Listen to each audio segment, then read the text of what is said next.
আবার বিশ্বনবী বললেন, মান ক্বালা লা ইলাহা ইল্লাল্লাহ সিদকান মিন কলবিহি দাখালাল জান্নাহ, অন্তর থেকে একনিষ্ঠতার সাথে একবার যে লা ইলাহা পড়বে ওই লোকটা জান্নাতে প্রবেশ করবে।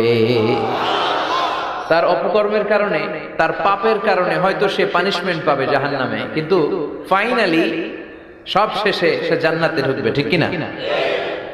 সহিহ ইবনে হিব্বান আর মুস্তাদরাকে হাকিমের এক বর্ণনা, মুসা আলাইহিস সালাম আল্লাহকে প্রশ্ন করলেন, ইয়া আল্লাহ আল্লিমনি কালিমাতান আযকুরু বিহা ওয়া আদউ বিহা, আল্লাহ আপনি আমারে একটা কালিমা শিখান, একটা জিকির শিখান, যে জিকিরটা দিয়ে শুধু আমি আপনার জিকির করব, এই জিকির কেউ জানবে না, শুধু জানবো আমি আর আপনি। সুবহানাল্লাহ পড়েন।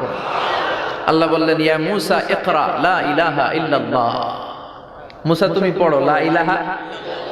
মুসা আলাইহিস সালাম বললেন, আল্লাহ বলছি এমন জিকির যেটা আমি আর আপনি ছাড়া কেউ জানবে না। লা ইলাহা এটা তো জাতীয় জিকির, এটা তো ইন্টারন্যাশনাল জিকির, এটা তো সবাই জানে। আমি তো চেয়েছিলাম এক্সক্লুসিভ একটা। আল্লাহ বললেন, মুসা লা ইলাহা ইল্লাল্লাহর চেয়ে শ্রেষ্ঠ জিকির আমার কাছে নাই।